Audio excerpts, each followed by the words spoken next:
One of the most often overlooked educational subjects in California forever, quite frankly, has been the arts. And art programs have been disappearing in California at an alarming rate. According to the California Alliance for Arts Education, only 11% of California's public schools are meeting the state's goals for art instruction. Our next speaker's organization, Create California, seeks to solve for this by advocating for high quality arts education. They do this by providing both policy expertise and by mobilizing their partners. Caitlin Lainoff is the Program and Communications Manager for Create California, has over a decade of experience in the field of arts and arts education, and is a fierce advocate for getting high quality art programs in all schools. Caitlin, thank you so much for joining us. Hi, it's great to be here. Thanks so much, Zaid. So as Zaid mentioned, I am here with Create California, which was formerly the California Alliance for Arts Education, and I'm here to discuss two opportunities for students to get involved. So we have the Student Voices campaign and the Arts Education Activism Internship. Next slide, please. So as Zaid mentions, I'm Caitlin Lainoff, and I'm the Program and Communications Manager for Create California. And Create California's mission, next slide please, is to advocate for equitable access to arts education for all students. And we do this through legislation and by mobilizing our local and statewide advocates to create change in their communities. Next slide, please. So as you can see from this graphic, an arts education is essential for students, and yet only 12% of students in the K-12 communities are receiving an arts education, despite the fact that it is required by law. So students with an arts education are 5 times less likely to drop out of school, 4 times more likely to be acknowledged for an academic achievement, and 3 times more likely to receive a bachelor's degree. And so we know that when students are returning back to school after the super tough year, that's incredibly important to re-engage with them, and the arts is a crucial way to do that. Next slide, please. So one of the reasons that the arts are important to students is that the creative economy generates 2.7 million jobs. And in California's economy is the 5th largest in the world. So what this means is that students born into an opportunity gap who could benefit the most from an arts education are not only not receiving an equitable art education, they're often excluded from the largest job market in our state and world. So, how can student leaders get involved and help? Next slide, please. So as I mentioned before, I'm here to talk about 2 opportunities. And the first one I'm going to talk about is the Student Voices campaign. So the Student Voices campaign is a statewide creative arts challenge that provides a platform for students to demonstrate the power of the arts and amplifies their advocacy to school board members. So every year a question is put to students they respond to, and last year's question is here. I put it on there just so that y'all can think about how you would use your creativity to impact your school and community. The next slide, please. So we're facing a lot of challenges as a society. The climate crisis threatens our homes, systemic racism impacts every institution, and we worry about the mental and physical health of ourselves and loved ones. Things often feel out of our control, and we know that students are the ones facing the long-term ramifications of decisions we make now. Now for the good news. Each and every one of us has the potential to create change. Each of us has a voice and the ability to create a safer, more equitable world. Through advocacy and activism, students can make a difference in their community and the world at large. So the Student Voices campaign provides a platform to amplify student artwork and messaging that speaks about the change they would like to see in their communities. Next slide, please. So I threw this lovely quote in from Iris, who was the winner of the 2019 Student Voices campaign, because I thought it was so important. She and I have remained connected since her submission, and I just found out she's going to UC San Diego, where she hopes to pursue a degree in law and keep up her passion for music. But it's true, we really, stayed on this journey together. When she submitted to her school, her district picked it up and started conversations with her principal about the change that they wanted to see, and actually added resources to the school for arts education. Next slide, please. So all submissions are viewed by a panel of judges, and I wanted to throw these in here because it's important that I feel like it's important to connect. This is not just like a random body of people. These are young working professionals who are passionate about arts education and equity in their communities.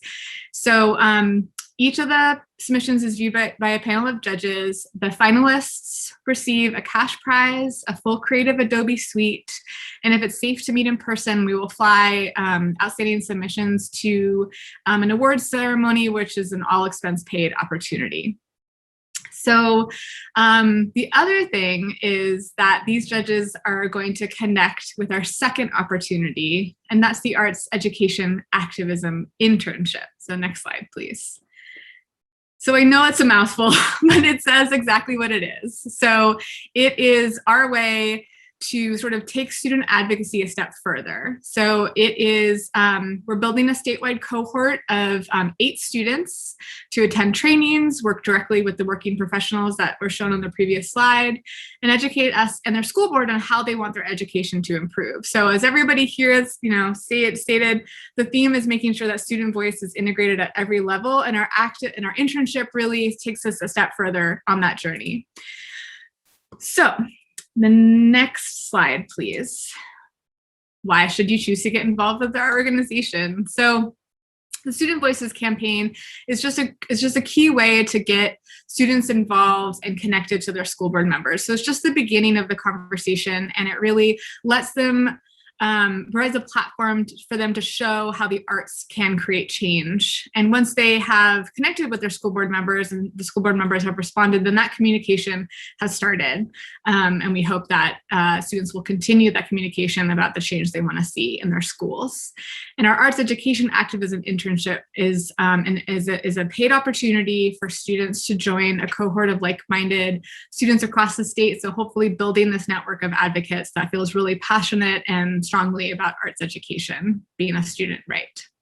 So thank you so much for your time, and I'm looking forward to Zaid's questions. Awesome. Thank you so much, Caitlin, for your presentation. Really quickly, just to kind of get started off, you seem incredibly passionate about arts and arts education in California. And so we're kind of curious, what kind of sparked that interest, and why is arts education so important to you? Yeah, so I'm not from California. I'm actually from Virginia, and I had an amazing arts education. And it's kind of like part of the reason I showed up every day, because school can be hard, and having the ability to connect with things that provided me a passion and connected me with my peers and my teachers in a way that was outside of sort of the normal curriculum was super important. And when I came here, I'm actually also a set designer. So I set design in here and back east, and I also teach classes at LACMA. So the arts are just integral to my very existence. And the thought that students don't have access, even though they are required by law to have those classes, it gets me fired up. It's something that's worth fighting for. So yeah, so sort of my personal passion, and then the inequity of it just is maddening. Definitely. And it seems like kind of what you got from high school really did inspire your career and everything that you're doing today, which is just so awesome to see. Another question that we have coming in is, how are so many K through 12 schools not meeting the legal requirement for art curriculum? Is the law regarding art classes just not well enforced? Exactly. That's exactly right. It's spot on. It's hard to enforce it. Districts place priorities. I mean, listen, we know that districts are struggling, right? Schools are underfunded, and this is just sort of universal. It's not their fault, but they prioritize other things because they don't necessarily realize the benefits that art can bring. And we talk about this a lot, and I'm happy to talk about it more, but the arts, you can connect the arts, and we encourage students to do this when they're making their arguments, to the district priorities. So you want student engagement? Give them the arts. You want to increase student graduation rate? Give them the arts. All of these facts, they're out there, but districts have trouble sort of picturing that when they have to get the math scores up or they have to get English scores up. And so it's just not enforced. Yeah. Definitely. Carla asks, how do we sign up for the internship? When you talk about, quote, the arts, are you including creative writing or just art, film, and music? Yes, thank you.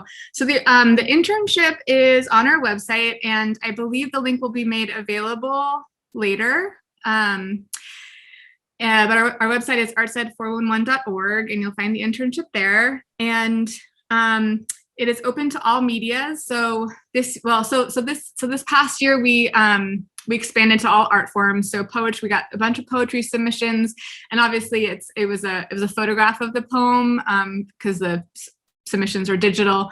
But you can also mail us stuff, and that works as well. So yeah, media arts, visual arts, dance, music, and performing arts are all welcome. Awesome. Another question, kind of just, I guess, like, what more can you see California doing besides kind of enforcement to support the arts, besides just enforcing the law, I guess? So that's a big question, because I just want to acknowledge that California is a massive state. Like I come from this relatively small state, right? But like, so every district is different, as you all know, and they all have different needs and different requirements. And so what could they be doing more? I mean, I think arts integration is a good way of starting that. And then I think just students asking for what it is that they want. So if you have music, but you don't have dance, and dance is something you're passionate about, let your administrators know that that's something that you care about and that you need for your education. I think all we can do is just keep pushing and keep asking for the things that we want and the change we want to see. And hopefully the districts can find solutions to make sure that those are accessible. Mm-hmm. In your opinion, I guess, what kind of art form is kind of the most overlooked by school districts? For example, like at my school, we have like AP art and like art history courses and also a dance team. But I feel as though there are a lot of other art forms that are just often overlooked. And so I don't know, in your opinion, is there kind of one that's just universally overlooked?